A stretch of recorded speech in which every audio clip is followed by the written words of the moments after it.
ថាសៀមត្រូវបានក្រុងប៉េកាំងវាសញ្ញោវាថាបើវាយទៅវាអត់លុកដៃទេ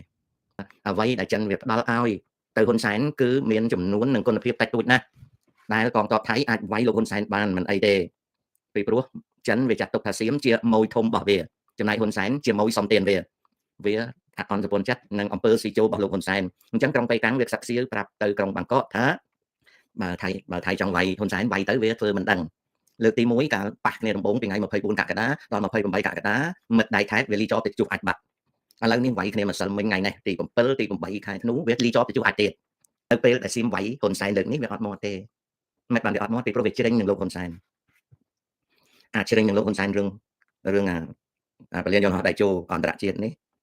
វាជ្រិញរឿងហ្នឹងវាជ្រិញហ៊ុនសែនរឿងFunan Canal នេះប្រេជី Funan ដៃជោនេះវាជ្រិញវាឃើញថាវាជ្រិញហើយវាជ្រិញហ៊ុនសែនដែលឲ្យហ៊ុនម៉ាណែតហ្នឹងយកកលៀងបៀងមកសោកដូណាល់ត្រាំរឿងត្រាំរៀបចំឲ្យមានការឈប់បាញ់អញ្ចឹងវាគុំគួនណាស់អ្នកនយោបាយក្រុងប៉េកាំងប្រកាន់ប្រកួតច្រើនហើយគុំគួនណាស់អញ្ចឹងវាមើលឃើញភ្នំពេញជាកន្លែងដែលវាអត់ចូលចិត្តទៀតទេទី1ចិនវាចាំបានមុខមាត់ទី2ចិនបើវាចិញ្ចឹមបាយអ្នកណាហើយយើងលូកស៊ីមកហូបអ្នកដទៃវាគុំនឹងយើងវាអាការដែលធន់ទ្រាំនឹងលោកហ៊ុនសែននេះស៊ីជម្រៅមិនដកថយទេនៅពេលជាមួយគ្នាយួនទៅតាមសង្កេតក្រុងប៉េកាំង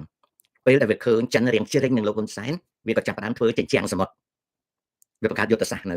កោះហ្វូកុកកោះថូជោកោះហុងណា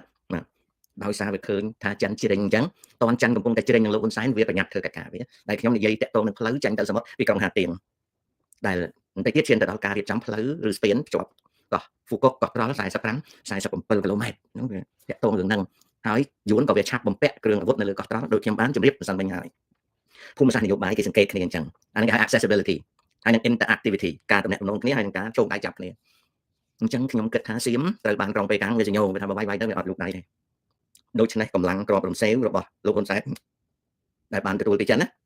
ប្រសិនបើវាយគ្នាទ្រង់ទ្រាយធំណាហើយហ៊ុនសែនមានក្របស្ដុកប្រមាណគឺវាយបានប៉ុណ្ណឹងតែការដឹកក្របចូលនឹងយឺតយ៉ាវ